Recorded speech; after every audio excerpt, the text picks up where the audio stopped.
Pagi hari ini saya akan bicara tentang Yesus yang adalah kebangkitan dan hidup. Ibadah yang kedua nanti saya akan bicara tentang Yesus yang adalah pokok anggur. Tapi saya mau awali perenungan saya dengan pengamatan sederhana, saudara, observasi atau mungkin lebih tepatnya pendeta mau melakukan pengakuan. Di mana-mana kalau pendeta sudah melakukan pengakuan, konotasinya pasti agak sedikit negatif, tapi saya pikir tidak apa-apa, tidak apa-apa.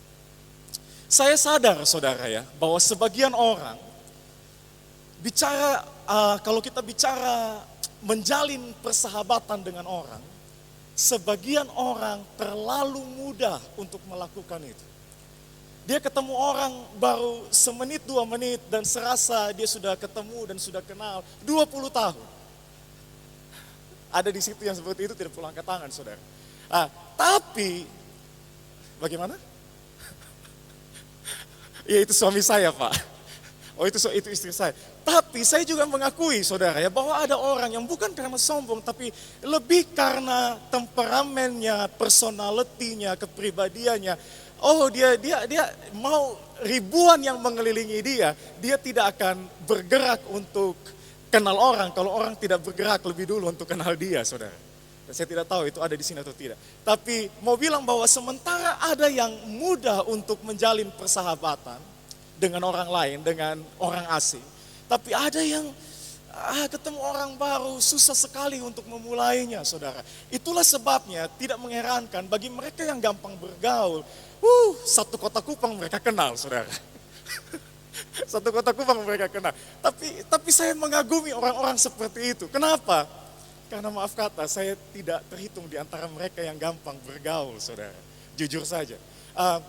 Itu sebabnya kalau hari ini saya lihat siapa-siapa saja yang saya kenal, apalagi setelah 18 tahun merantau, saudara, baru pulang lagi ke Kupang.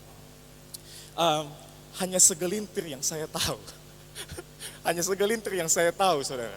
Tapi saya mau bilang begini, saya butuh perhatian saudara sebentar. Entahkah teman kita banyak, atau orang yang kita tahu dengan persis, dengan dekat, dengan erat. Entahkah itu mau banyak atau sedikit. Saudara pasti akan setuju sama saya bahwa untuk punya satu kedekatan yang begitu erat, untuk punya satu pemahaman yang begitu dalam akan 1 atau 2, 3 orang, itu dibutuhkan usaha ekstra, saudara. Dengan lain kata, kita bukan cuma kenal tentang Pastor Rudy, untuk kita tahu Pastor Rudy. Saudara bisa bedakan, saudara ya. Dulu kalau bicara di OCC, saya akan bilang, saya tahu tentang pastornya, saya tahu tentang pastornya. Tapi hari ini beberapa bulan sudah berteman lebih dekat, mungkin saya bisa klaim, saya bukan cuma tahu tentang dia, saya tahu dia. Tapi untuk sampai pada level saya tahu dia, saya kenal dia dengan dekat, dengan lebih intim, dengan lebih erat begitu, itu butuh usaha loh, saudara. Usahanya apa, Pak? Tidak mungkin itu akan terjadi dalam semalam. Tidak mungkin juga itu akan terjadi kalau waktu bertemunya sebulan 2 kali. Tidak mungkin itu akan terjadi. Jadi mau bilang bahwa itu butuh waktu yang cukup panjang untuk membangun relasi yang dekat itu. Sampai pada titik di mana yang kita mau berelasi percaya sama kita. Termasuk juga dia harus percaya sama kita. Baru dengan kepercayaan itu masing-masing membuka diri untuk lebih dalam lagi dikenal. Dan kalau itu terjadi, saudara, oh my God, saudara tidak akan bilang lagi saya tahu tentang dia, saudara akan bilang saya tahu persis dia. Kenapa? Karena dari hati ke hati kita saling tahu sama tahu. Tapi lagi-lagi penekanan saya, untuk sampai ke sana, pengetahuan yang seperti itu butuh usaha, saudara. Tahukah saudara bahwa Tuhan untuk bisa bersekutu dengan saudara dan saya, dia juga melakukan usaha ekstra. Saya ulang. Sadar nggak kita bahwa Tuhan pun untuk dia bisa datang bersekutu, menyingkapkan dirinya agar kita ini mampu berelasi dengan dia, dia harus bekerja ekstra untuk itu. Yaitu apa? Dia harus jadi manusia, saudara. Dia harus jadi sama seperti kita.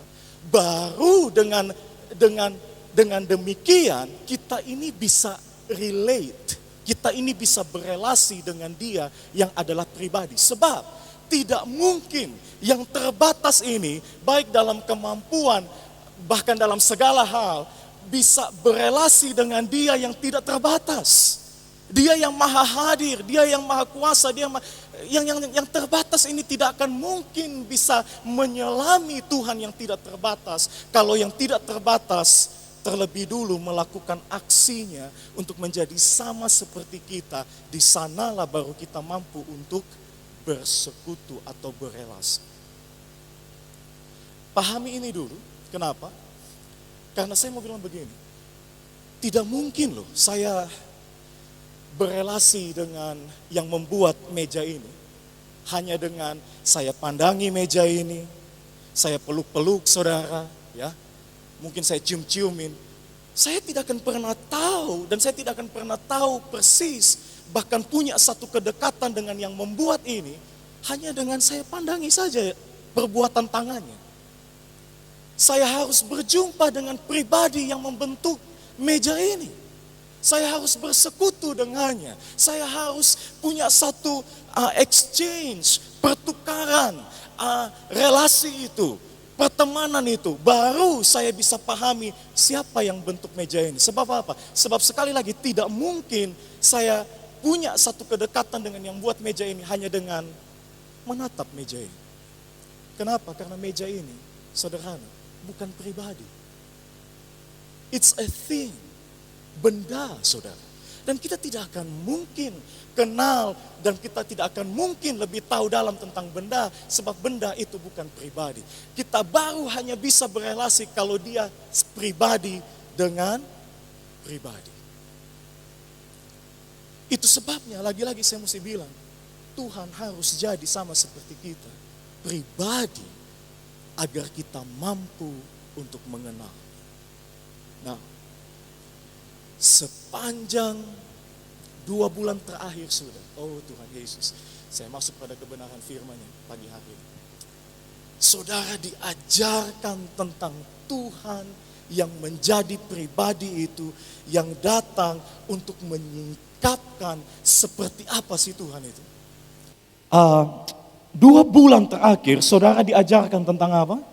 Yesus yang adalah roti hidup.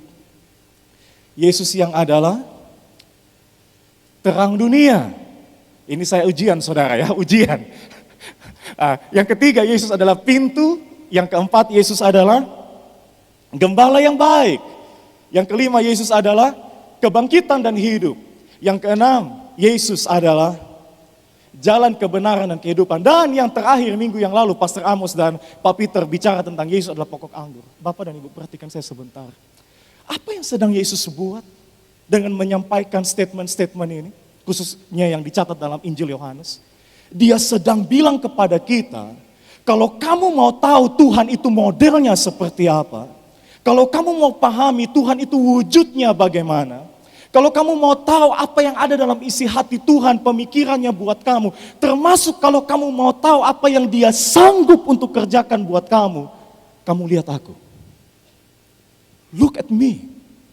Sebab seluruh keberadaan Tuhan yang tidak terbatas hari ini berdiam di dalam aku, yang sekarang menjadi sama seperti kamu, dan dengan begitu kamu mampu untuk berelasi dengan Dia yang tidak terbatas itu. Mau tahu tentang Tuhan seperti apa? Yesus akan bilang, lihat aku. Tetapi salah satu muridnya yang namanya Filipus, mungkin orang Kupang bilang susangkin gigi asam. Dia bilang sama Yesus, dia bilang begini, mungkin karena begini saudara, Yesus setiap kali bicara tentang Bapanya di sorga, tiap kali bicara tentang Tuhan yang mengutus dia, Bapa yang mengutus dia, sampai pada satu titik Filipus mungkin lagi-lagi sugigi asam, dia bilang begini, dari lalu-lalu juga kau bicara tentang Bapa. Tunjukkan kepada kami Bapa itu modelnya kayak apa. Dan Yesus bilang apa? Kalau kamu mau tahu tentang Bapa, kamu lihat aku. My God. Sebab apa? Sebab seluruh yang ada pada Bapa, Tuhan itu modelnya seperti apa. Sekarang dia sedang bicara kepada kamu. Saudara, Yesus harus kerja keras dalam tanda kutip untuk menyingkapkan siapa Tuhan itu buat kita. Sebab apa? Sebab kalau Tuhan tidak terlebih dulu ambil inisiatif itu untuk menyingkapkan dirinya, kita akan terhilang selamanya. Tetapi poin saya pagi hari ini, 35 menit saudara ya. Saya mau bawa saudara untuk lihat satu statement yang dia buat, lebih tepatnya yang sengaja dia skenariokan. Satu keadaan yang betul-betul sengaja, saudara. Kalau saya perhatikan ketujuh statement itu, yang lain terjadi dengan alami, saudara. Dan kemudian Yesus mulai menggunakan kesempatan itu dan menyampaikan siapa Tuhan itu. Tapi ada satu yang dia sengaja harus atur untuk beritahu kepada kita seperti apa Tuhan itu ketika kamu sedang menangis, kamu sedang bergumul, kamu sedang menanti jawaban doa, kamu sedang berputus asa, bahkan kamu sedang meragukan kemampuannya, bahkan sampai pada titik kamu marah dan frustrasi kepadanya. Dia sengaja harus merancangkan situasi itu agar apa? Untuk beritahu kepada kita bahwa di tengah-tengah keadaan yang seperti itu pun kita tidak sendiri. Yohanes pasal yang ke-11, tidak usah buka. Siapkan saja, ada ayat yang nanti saya suruh saudara baca. Tapi kita tahu cerita ini, Guru, dia yang kau kasihi sakit. Siapa yang sampaikan itu?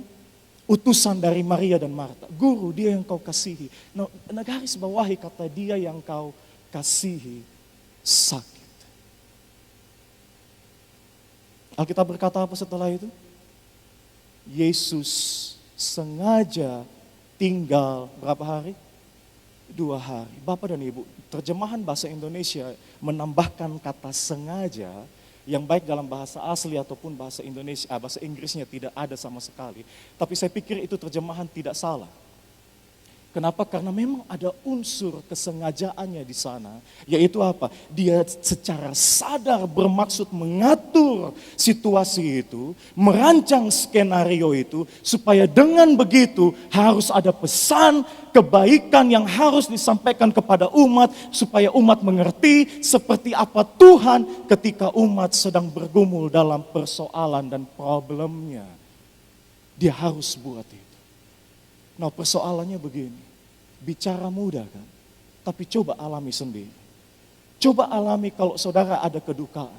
Dan saudara datang ke pastor gembala saudara, Pak Rudi. Dan Pak Rudi bilang, oh my God, saya punya staff terlalu banyak, utus mereka. Dan pastor gembala yang saudara harapkan untuk muncul, apalagi di momen kedukaan seperti itu. Belum mati loh orangnya, belum mati loh. Masih sedang sekarat. Dan apa yang terjadi? Gembala saudara tidak bergeming sedikit pun. Tidak bergerak dan tidak tersentuh sedikit pun. Kita akan simpulkan bahwa yang model kayak begituan, lain kali kita tidak datang ke gerejanya lagi. Lebih parah lagi saudara. Yesus kita tahu sama tahu dari Injil yang lain bahwa dia selalu sembuhkan orang. Betul tidak? Gembala saudara pernah bilang begini, dari semua orang yang sakit, tidak semua Tuhan sembuhkan, tapi semua yang datang pada Yesus untuk meminta kesembuhan, pasti disembuhkannya. Dan saya setuju. Dan itu yang dicatat dalam kitab Injil, saudara, bahwa semua yang sakit datang kepada Yesus, dia sembuhkan. Nah, yang sedang sekarat sekarang namanya Lazarus, itu bukan orang asing. Itu yang dikatakan oleh Yohanes, dia yang dikasihi oleh Tuhan sedang sakit. Kalau Yesus melakukan banyak mujizat kepada orang asing, kenapa untuk dia yang dia kasihi, dia tidak buat apa-apa, saudara? Lebih parah lagi, kita juga tahu dari cerita Injil, Yesus pernah satu kali melakukan mujizat jarak jauh, saudara.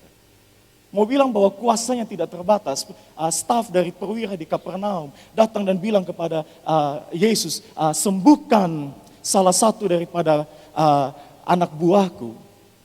Tapi dia bilang begini, gak perlu datang ke rumahku, cukup bicara saja, dan dia yang ada di ujung sana pasti sembuh. Dan terjadi bukan? Bahwa detik di mana Yesus bicara di Kuanino, di Kelapa Lima yang sedang sakit, sembuh detik itu. Jadi mau bilang begini loh, apa susahnya kalau engkau buat itu kepada orang lain, dia yang sedang engkau kasihi yang sakit di Betania, tidak perlu pergi bahkan, cukup bicara dari sini saja, pasti dia sembuh. Dan itu yang terjadi bukan? Dengan staf dari perwira di Kapernaum. Tapi lagi-lagi Tuhan tidak buat apa-apa. Pernah tidak ada dalam situasi, keadaan, di mana kita mengharapkan Tuhan sangat. We need God the most. Bahkan mau bilang bahwa situasi di mana kita sudah berpegangan teguh kepada Tuhan. Tapi yang terjadi adalah Tuhan tampaknya tidak lagi berpegang pada kita. Bapak dan Ibu, Yesus harus rancangkan skenario itu untuk beritahu kepada kita 4 hal. Yang pertama, saudara, mari buka bersama saya. Oh Tuhan Yesus, tunjukkan kepada saya ayatnya, Yohanes pasal yang ke-11 ayat yang ke-40. Mungkin dimulai dari ayat yang ke-39. Kenapa dia harus buat yang dia buat? Kenapa dia harus buat yang menyakitkan? Dia punya alasan. Saya mau baca buat saudara.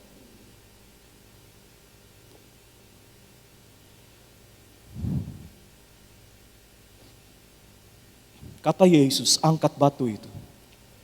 Marta, saudara orang yang meninggal itu, berkata kepadanya, Tuhan, ia sudah berbau sebab sudah 4 hari ia mati. Tuhan bukan hanya melewatkan masa kritis dari orang yang dia kasihi. Tuhan bukan hanya melewatkan ibadah penghiburannya. Tuhan bukan hanya melewatkan ibadah tutup petinya. Tuhan bahkan melewatkan penguburannya. Bahkan sampai 4 hari. Siapa yang tidak marah coba? Siapa yang tidak protes coba? Siapa yang tidak berduka coba? Yesus melewatkan semua itu sampai pada titik di mana pada waktu itu 4 hari terlalu cukup sudah untuk membuat jenazah itu busuk dengan cepat. Dan dia lewatkan itu. Tapi, oh Tuhan, kenapa mesti buat begitu? Tidak ada cara lain kah?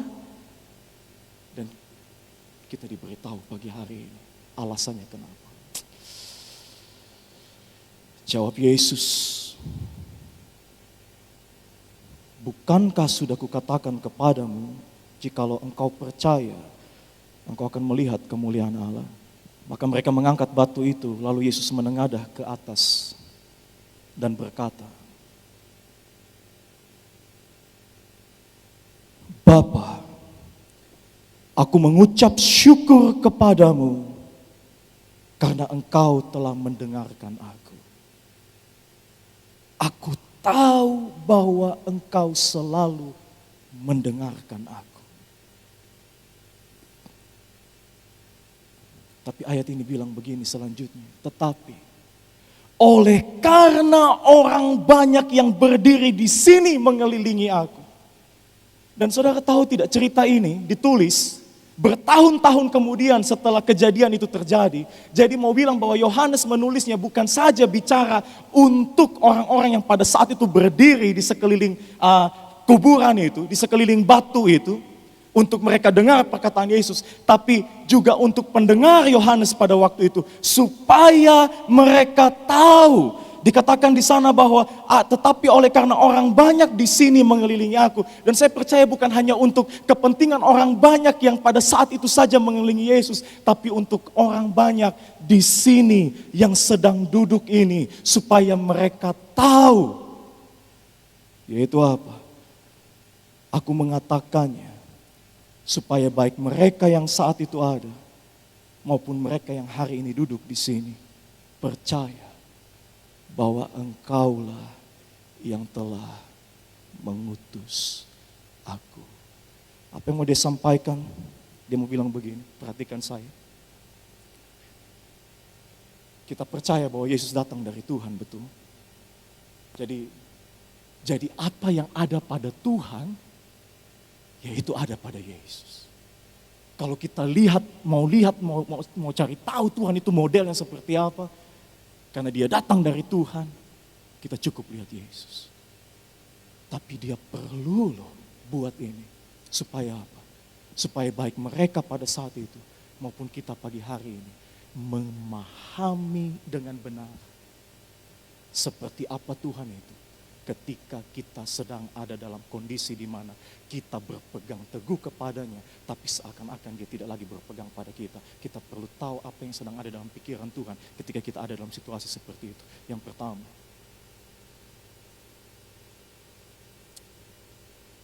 Alkitab bilang begini, ketika Yesus pada akhirnya muncul, Marta lebih dulu bergegas samperin dia dan bilang, coba kalau kau ada di sini waktu itu, pasti saudaraku tidak mati. Saya rasa dia mau bilang begini loh, salahmu.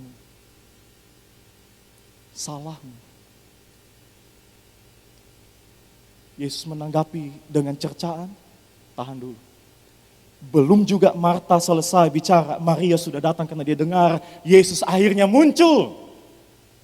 Dan saudara perempuan itu lari untuk mendapatkan Yesus.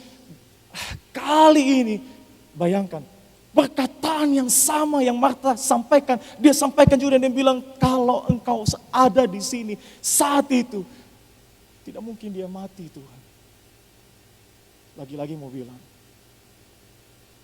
salahmu.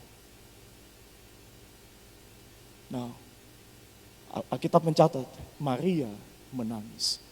Tetapi juga disampaikan di sana, terharulah hati Yesus.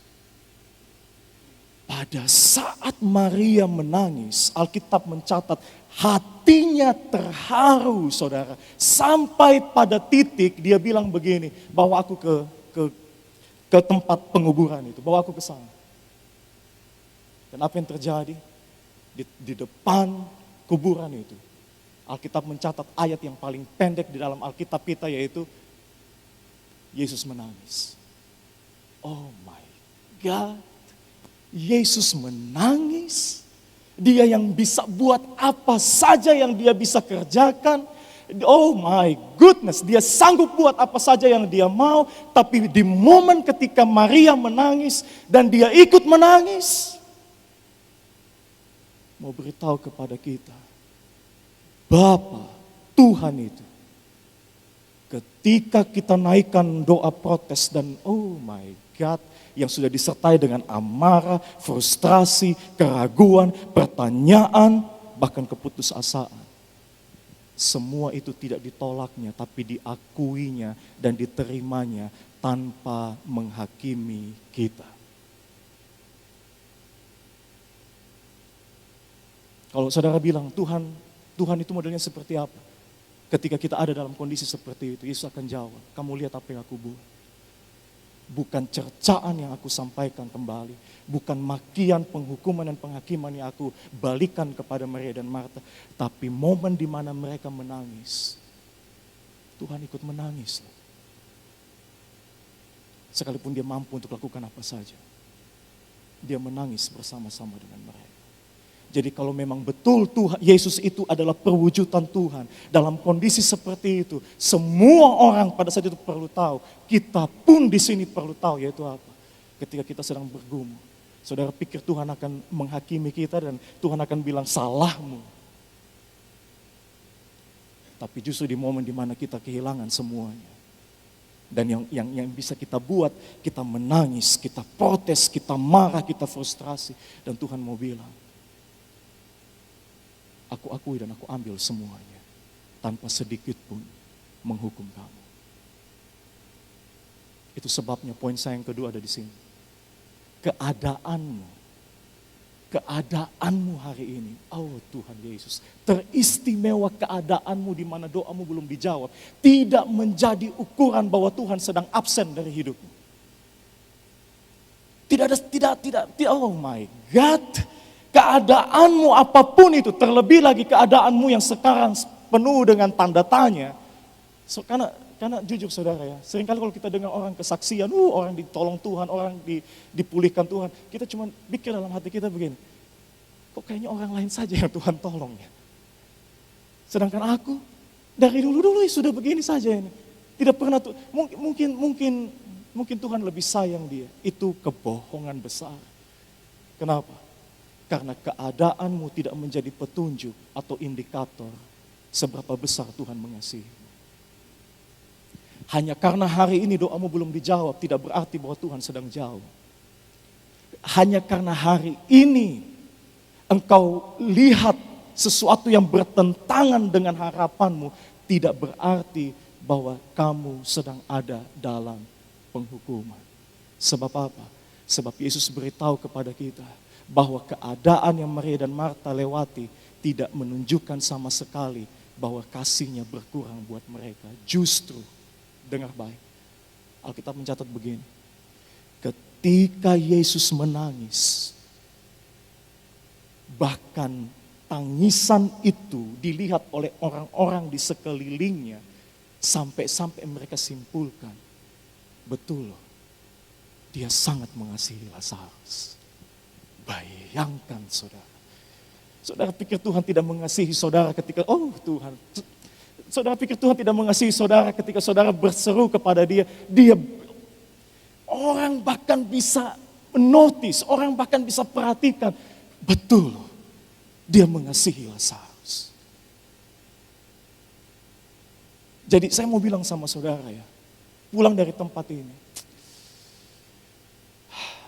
puji Tuhan kalau hari ini doa dijawab dengan segera. Tapi kalau tidak, jangan pernah bilang sama dirimu Tuhan sedang berpersia, saudara. Tuhan sedang bertamasya. No, dia ada saat di mana engkau berseru, dia tidak pernah tinggalkan kita, kasihnya tidak pernah berkurang buat kita. Sebab apa? Sebab hal yang ketiga yang Tuhan mau sampaikan kepada kita. Sengaja dia rancangkan 4 hari penundaan. Judul khotbah saya, 4 hari penundaan. Sengaja dia rancangkan Bapak dan Ibu, bukan 1 hari loh, bukan 2 hari, bukan 4 hari penundaan untuk satu alasan sederhana. Dia mau ajarkan kepada kita. Kalau pada akhirnya dia buat untuk bangkitkan Lazarus, dia mau bilang, masih ada harapan buat kamu. Hari ini saya tidak tahu saya sedang bicara kepada siapa yang berpikir bahwa pertolongan itu sudah lewat tempo, harusnya sudah terjadi lalu-lalu, harusnya sudah terjadi terlebih dulu, tapi bukan cuma jatuh tempo, sudah bahkan lewat tempo. Saya mau beritahu kepada saudara, tetap masih ada harapan. Kenapa? Kalau memang betul Yesus itu diutus oleh Bapa dan dia buat mujizat itu, mau beritahu kepada kita bahwa Tuhan tetap sanggup untuk mengadakan pertolongannya sesuai dengan waktunya. Itu sebabnya dia klaim pada akhirnya, akulah kebangkitan dan apa? Hidup. Serasa mau bilang bahwa kita punya jaminan akan kehadirannya setiap saat, saudara. We have that assurance. Satu jaminan bahwa dia ada, Tuhan Yesus, dia ada untuk kita senantiasa. Itu sebabnya bukan cuma, kalau Tuhan ada untuk kita senantiasa, apa yang akan dia buat? Dia beritahu kepada kita, aku yang akan jamin masa depanmu. Sebab apa? Sebab akulah kebangkitan dan hidup. Bapak dan Ibu, mari, saya pikir saudara akan setuju sama saya. Kalau hari ini dokter sudah umumkan, tidak lagi ada nafas. Kesimpulan kita apa? Jalan tertutup sudah, cerita berakhir sudah. Terlebih lagi ketika jenazah itu diturunkan ke liang lahat. Dan kita bilang, akhir dari semua. Itu yang orang Israel pahami loh. Yaitu apa? Yehezkiel pasal ke-37. Ketika Yehezkiel melihat bahwa terlalu banyak tulang-tulang yang berserakan. Bicara tentang Israel yang sudah mati. Sudah tidak lagi harapan. Sebab jujur, harapan apa yang bisa didapatkan dari liang lahat, saudara? Cahaya terang apa yang bisa kita lihat di sana, di kuburan? Tidak sedikit orang masih berpakaian hitam, saudara ya. Kenapa? Karena mereka tahu itu akhir dari cerita. Tidak akan pernah mungkin kita buat sesuatu untuk mengembalikan kematian. To reverse death. Untuk membalikannya. Tidak akan pernah mungkin.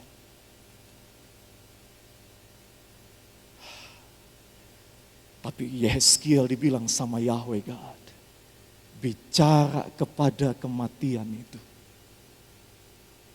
Tulang-tulang kering itu. Kamu harus kembali hidup. Saya bicara ini saya merinding, saudara. Kenapa?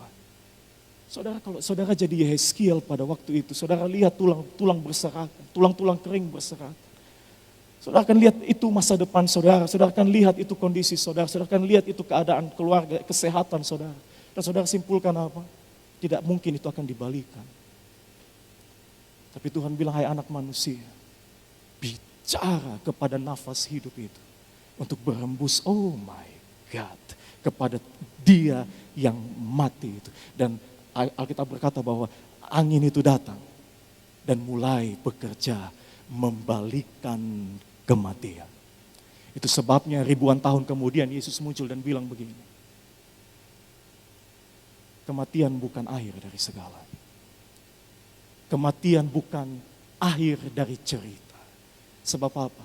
Bagi kita yang terbatas ini, yes, kita nggak bisa buat apa-apa, tapi tidak untuk dia yang kuasanya tidak terbatas.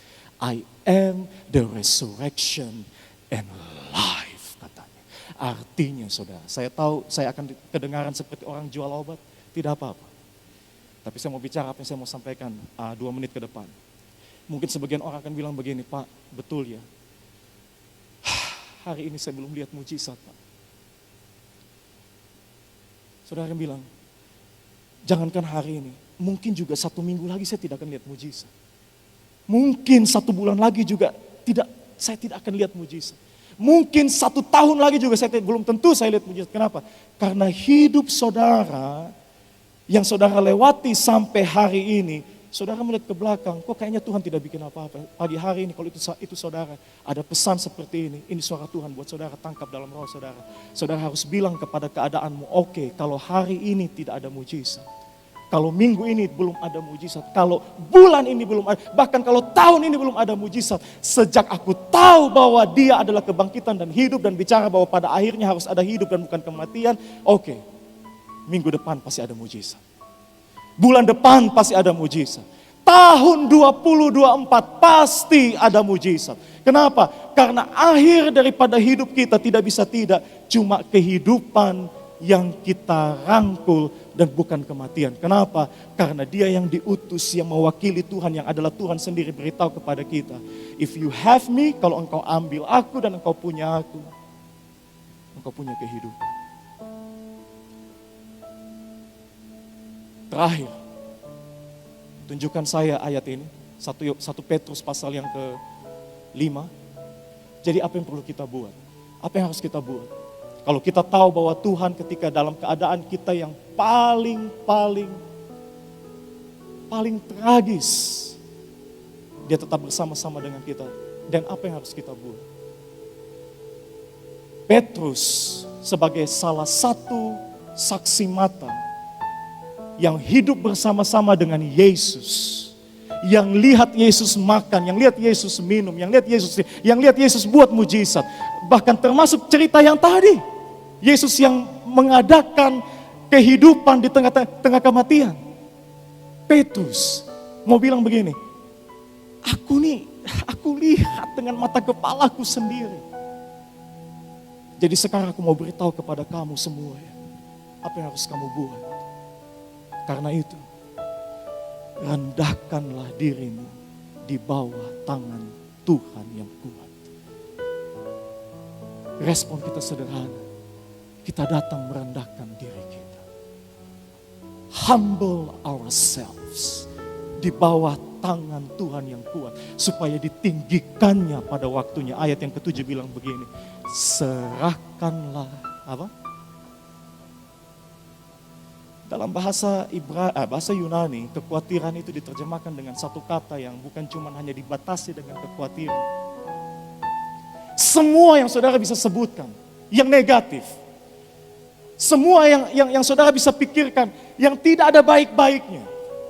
Keraguan saudara, amarah, semua saudara, yang saudara bisa pikirkan. Alkitab bilang begini, Petrus bilang begini, serahkan semua itu kepadanya. Sebab Ia yang pelihara kamu. Cukup untuk saya bicara pagi hari ini. Bapak dan Ibu,